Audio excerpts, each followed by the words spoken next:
अबे सन्नी तू यहाँ? तू मेरी गाड़ी में चुपके क्यों बैठा है? क्या हो गया? साहब जी ये लीड लगाइए, जल्दी लगाइए। बे पागल हो गया क्या? मैं ये लीड क्यों लगाऊं? मेरी गाड़ी से बाहर उतर। साहब जी लगाइए तो सही, बताता हूँ प्लीज। अबे लेकिन अब क्या करूं उसका? ये वीडियो देखिए, देखिए देखिए क्या कर रहा है पता नहीं। पकड़िए साहब जी। तो मेरी गाड़ी में बैठ गया, ऊपर से वीडियो। साहब जी मेरी बात कान खोल के सुनिए, आप कृपया करके इस गाड़ी में बैठ के मत जाइएगा। दरअसल मेम साहब ने इस गाड़ी के ब्रेक फेल करा दिए। अगर आप जाएंगे तो आपके साथ बहुत कुछ बुरा हो सकता है। आपसे हाथ जोड़ की विनती है कि आप इस गाड़ी को लेकर कहीं मत जाइएगा, और अगर जाना है तो मेम साहब को साथ लेके जाइएगा। देखना वो आपके साथ नहीं जाएंगी। तेरा दिमाग तो नहीं खराब हो गया? क्या बोला तूने इस वीडियो में? बाहर निकल, तू बाहर निकल। क्या बकवास कर रहा है अपने मालकिन के बारे में? साहब जी थोड़ा आराम से बोलिए, मालकिन सुन लेंगी। साहब जी मैं कोई झूठ नहीं बोल रहा हूँ। दरअसल मालकिन ने इस गाड़ी की ब्रेक फेल करवा दी है। आपको मारना चाहती हैं साहब जी, और आपको क्यों मारना चाहती है ये वजह भी मैं जानता हूँ। मैं तेरा थप्पड़ मारूं? हाँ, फिर मैं तुझे वजह बताऊं कि क्यों थप्पड़ मैंने तेरे को मारा है। देख सन्नी, अगर तू कोई मजाक मस्ती कर रहा ना मेरे साथ, तो बहुत ही वाहियात मजाक है, क्योंकि हमारे ऐसे रिलेशन है नहीं कि तू मेरे से ये मजाक करे। और अगर तेरे को कोई गलतफहमी हुई है तो ये जान ले कि वो मेरी पत्नी है। मैं उस पर अंधा विश्वास करता हूँ, और तेरे जैसा गार्ड अगर मुझे मेरी पत्नी के खिलाफ भड़काने की कोशिश करेगा तो मैं कभी नहीं भड़कूंगा, समझा? साहब जी मेरी बात को समझने की कोशिश करिए आप। मैं गरीब आदमी हूँ, आपसे क्यों मजाक करूँगा? अगर नौकरी चली गई ना तो 1-2 महीने घर बैठना पड़ जाएगा। कौन चलाएगा मेरे घर का खर्चा? अगर मैं आपसे कुछ कह रहा हूँ तो मेरी बात में थोड़ा तो वजन होगा ना। मेरी बात पे भरोसा कीजिए साहब जी। तू कह रहा है कि मेरी बीवी मुझे मारना चाहती है, मैं इस बात पर बिलीव करूं?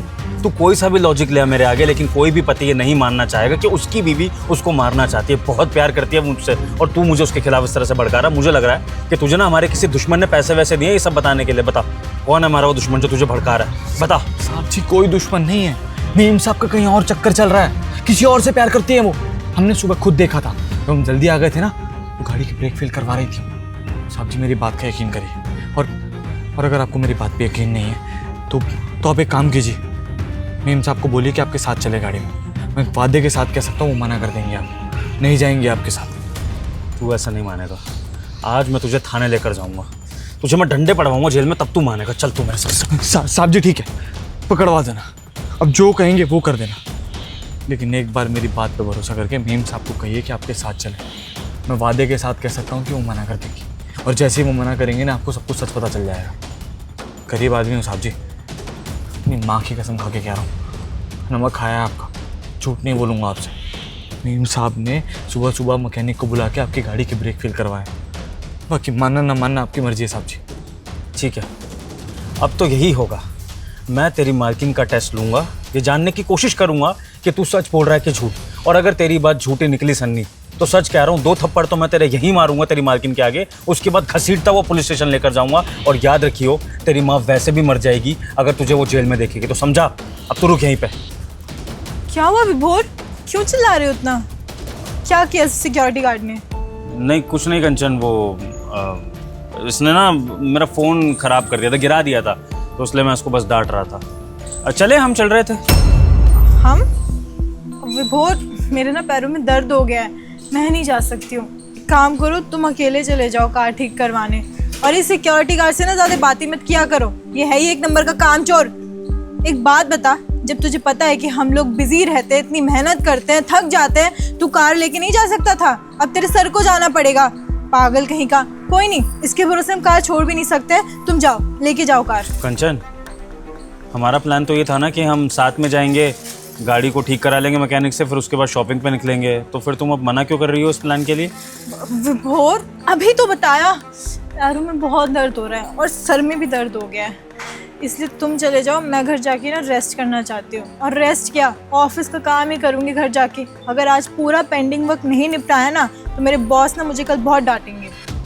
कमाल है कंचन, आज से पहले तो तुम मुझे हमेशा डांटा करती थी कि तुम मेरा ख्याल नहीं रखते, मुझे शॉपिंग पे नहीं लेके जाते, मुझे यहाँ नहीं लेके जाते, वहाँ नहीं लेके जाते। आज मैं तुम्हें खुद ऑफर कर रहा हूँ अपना फ्री टाइम निकाल के कि मेरे साथ चलो शॉपिंग पे, तो तुम मना कर रही हो।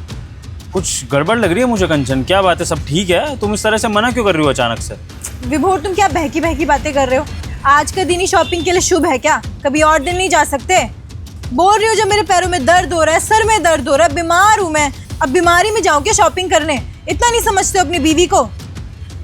जाओ कार को लेकर ठीक करवा लो। एक काम करते हैं, जब कार ठीक हो जाएगी ना तो कार में चलेंगे। वैसे भी इतनी गर्मी है, मैं ना ट्रैवल नहीं कर सकती हूँ ऑटो रिक्शा में, प्लीज़। इतना मना क्यों कर रही हो कंचन साथ जाने से? अपने पति की भी रिस्पेक्ट नहीं रख रही हो। तुम्हारा पति तुम्हें इतने प्यार से बार बार कन्विंस करने की कोशिश कर रहा है कि चल लो, साथ चल लो, लेकिन नहीं। तुम हो कि मुझे इस गाड़ी में अकेले ही भेजना चाहती हो। क्या हो गया, गाड़ी में कुछ दिक्कत विक्कत है क्या जो तुम मुझे इस तरह से भेजना चाह रही हो अकेले? बताओ। तुमको नहीं पता कार खराब है, दिक्कत है, तभी तो ठीक करवाने लेके जाना था तुमको। भूल जाते हो क्या? देखो मेरे को ना घर जाके सच में ऑफिस का पेंडिंग वर्क निपटाना है, तो तुम जाओ कार लेकर। मैं कभी और दिन चलूँगी तुम्हारे साथ शॉपिंग पे, ओके? मैं बिल्कुल भी नाराज़ नहीं होंगी, आई स्वेयर। क्या हो गया कंचन, अपने आशिक से ब्रेक फेल करा दिए क्या इसके, जो इस तरह से मुझे भेजने पे लगी हो अकेले, ताकि ये ब्रेक लगे ना गाड़ी में और मैं जाके कहीं ठुक जाऊँ और फिर मेरा काम तमाम हो जाए और तुम्हारा रास्ता साफ? ऐसी कोई बात तो नहीं है? क्या बकवास कर रहे हो तुम? ये सब क्या बोल रहे हो? दिमाग खराब है क्या तुम्हारा? मैं तुम्हें मारने की प्लानिंग करूंगी? ये जो न्यूज़ में आती चीज़ें वो ज़्यादा दिमाग में चढ़ गई है क्या? ऐसी बात अगर नहीं है तो मुझे गलत साबित करो और चलो मेरे साथ गाड़ी में, चलो चलो। देखो विभोर, बस बहुत हो गया। मैं बोल चुकी हूँ ना कि मैं नहीं जाऊंगी तुम्हारे साथ, तो नहीं जाऊंगी। जो करना है वो कर लो। पता नहीं किसने भड़का दिया तुमको।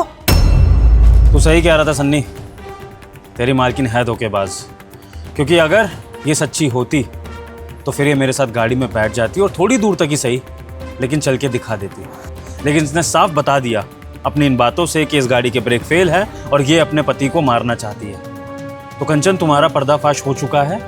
बार बार झूठ बोलने की ज़रूरत नहीं है। इस गार्ड ने मुझे सारी सच्चाई बता दी है तुम्हारी, लेकिन मैं बेवकूफ़ इंसान, मैं ये सोच रहा था कि ये शायद झूठ बोल रहा है, मुझे भड़का रहा है, इसलिए मैं तुम्हारी साइड लिए जा रहा था। और अभी भी मैं ये टेस्ट ले रहा था ये जानने के लिए कि इस गार्ड ने जो मुझे बताया है वो सच है कि झूठ है। लेकिन अब तुम्हारे मना करने से ये साबित हो चुका है कि तुम झूठ बोल रही हो। एक्सेप्ट करो ना। अच्छा, तो तुम्हें सिक्योरिटी गार्ड ने भड़का दिया तो तुम भड़क गए? अरे मैंने ना इसको 2-3 दिन पहले ना डांट दिया था, उसी का बदला ले रहा है ये। क्यों बे, क्यों भड़का रहा है मेरे पति को मेरे खिलाफ? क्या चाहता है तू, कि हम दोनों के रिश्ते में फूट डल जाए? भड़का नहीं रहा हूँ मैम साहब को गड्ढे में से गिरने से बचा रहा हूँ, और कुछ नहीं। अरे रहने दे सन्नी, रहने दे। तेरी मालकिन ना एक्सेप्ट करेगी नहीं। वो क्या है कि अपने 2 कौड़ी के आशिक से शायद प्यार करती नहीं है ना, इसलिए एक्सेप्ट कर नहीं पा रही है। इसका प्यार झूठा होगा इसके आशिक से। बेचारा बहुत अनलकी है जो इस जैसी उसको लड़की मिल गई, उसमें दम ही नहीं होगा, इसलिए बेचारी उसके लिए मेरे आगे स्टैंड नहीं ले पा रही है। क्या हो गया, कोई गरीब पटा है क्या जो तुम्हारे पैसों पर पलता है? हैं? विभोर, तमीज से बात करो। मेरे बॉयफ्रेंड के बारे में एक शब्द और कहा ना तो मुझसे बुरा और कोई नहीं होगा। आगे सच्चाई सामने, अपने बॉयफ्रेंड की साइड ले लिया आपने अपने पति के आगे। इससे बड़ा सबूत और कोई हो नहीं सकता है। और ये चीज़ फ़ोन में रिकॉर्ड हो चुकी है कंचन। काफ़ी देर से ये रिकॉर्डिंग ऑन थी क्योंकि मैं कोई एक सबूत चाह रहा था कि बस तुम्हारे मुंह से मैं ये सुन लूँ कि तुम्हारा बॉयफ्रेंड है, ताकि मैं कोर्ट में सबूत पेश कर सकूं और एलिमनी से बच सकूं। तो ये साबित हो गया कि मेरी बीवी है मक्कार, झूठी और धोखेबाज। और न्यूज़ में जो आता है बिल्कुल सही आता है। हर दूसरे घर में ये हो रहा है और मेरे भी घर में ये हो गया कि मेरी पत्नी मुझे मारने की साजिश कर रही थी अपने आशिक के लिए। अरे भागना था तो भाग जाती है ना अपने आशिक के साथ, मेरी ज़िंदगी को तबाह कर रही थी। मेरे पीछे मेरे माँ बाप हैं, मेरे रिश्तेदार हैं, मेरे भाई बहन हैं जो मुझसे इतना प्यार करते हैं। उनकी क्या गलती है? उनको क्यों सज़ा दे रही थी? अरे तो और क्या करती मैं ना तुमसे शादी कभी भी नहीं करना चाहती थी। मेरे माँ बाप ने ना जबरदस्ती मेरी शादी कराई थी तुमसे। वो लोग मेरे और मेरे बॉयफ्रेंड के खिलाफ थे, उन्होंने तो शादी करवा दी। लेकिन मैं तुम्हारे साथ ना घुट घुट के जीती हूँ, क्योंकि मैं आज भी प्यार अपने बॉयफ्रेंड से करती हूँ। और अगर मैं तुम्हें नहीं मारती तो और क्या करती? डाइवोर्स ले नहीं सकती हूँ क्योंकि तुम मुझे डाइवोर्स दोगे नहीं। तुमको तो भाई अपने सारे कल्चर्स फॉलो करने हैं ना। डाइवोर्स लेना तो इंडियन सोसाइटी में बिल्कुल कलंक माना जाता है। तो बस इसीलिए मैंने ये सब कुछ किया, ताकि तुम मर जाओ और उसके बाद मैं खुशी खुशी अपने बॉयफ्रेंड के साथ जी सकूं। क्योंकि मैं समाज को बोल सकती हूँ कि जब मेरा पति नहीं है तो मैं तो आज़ाद हूँ ना कुछ भी करने के लिए। कंचन, तुम्हें सबसे पहले भगवान का और उसके बाद सन्नी का शुक्रिया अदा करना चाहिए कि उन्होंने तुम्हें ये क्राइम करने से बचा लिया। चलो एक बार को तुम मुझे मार देती तो तुम्हें क्या लगता है पुलिस और प्रशासन तुम्हें छोड़ देते? नहीं कंचन, जो तुम मुझे मारने के बाद ज़िंदगी बसाने की सोच रही थी ना, वो तुम्हारी ज़िंदगी बची हुई जेल में कटती और सारी ज़िंदगी बर्बाद हो जाती, कहीं नौकरी भी नहीं कर पाती और माँ बाप को सिर झुका के चलना पड़ता, सो अलग। लेकिन अभी जो हुआ है तो शुक्रिया मनाओ कि तुम क्राइम करने से बच गई, क्योंकि आज़ाद तो मैं तुम्हें वैसे भी कर रहा हूँ। जाओ अपने आशिक के साथ, लेकिन थोड़ी सी अपनी तुम लड़कियाँ हैं ना बुद्धि को सुधारो। ये जो तुम्हें लगता है ना कि अपने आशिक के साथ मिलके पति को मार दूं रास्ता आसान हो जाएगा, नहीं। इससे बढ़िया है कि अपने माँ बाप को क्लियर बोल दो शादी से पहले कि हमें उसी से शादी करनी जिसको हम पसंद करते हैं, चाहे फिर वो हमें मारे पीटे कुछ भी करे, लेकिन 2, 3, 4 परिवारों की ज़िंदगी ख़राब मत करो, क्योंकि ऐसा करने से तुम कभी खुश नहीं रहोगी, तुम नरक की ज़िंदगी जियोगी। बच गई हो तुम एक मर्डर का क्राइम करने से बच गई। तो जाओ, जाकर जियो अपनी ज़िंदगी, आज़ाद कर दिया मैंने तुम्हें, नहीं चाहिए मुझे तुम्हारी जैसी बीवी। बहुत बहुत शुक्रिया सन्नी, तुम्हारा ये एहसान मैं ज़िंदगी भर नहीं भूलूंगा। आज जो तुमने मेरे सामने सच्चाई लाई ना, इससे मेरी आंखें खुल गई। अब पता नहीं कि ज़िंदगी में कभी इतना किसी पर ट्रस्ट कर पाऊंगा कि नहीं, लेकिन हाँ, तुम पर इतना ट्रस्ट हो गया है कि तुम मेरे छोटे भाई से कम नहीं हो। ये नौकरी मेरी तरफ से तुम्हारे लिए ज़िंदगी भर पक्की है। जब तक तुम खुद ना छोड़ोगे नौकरी, मेरी तरफ से तुम हमेशा इस नौकरी में रहोगे। तुम्हें सैलरी बढ़वानी है, सैलरी बढ़वाओ। तुम्हें किसी भी चीज़ की ज़रूरत है, मुझे बता देना।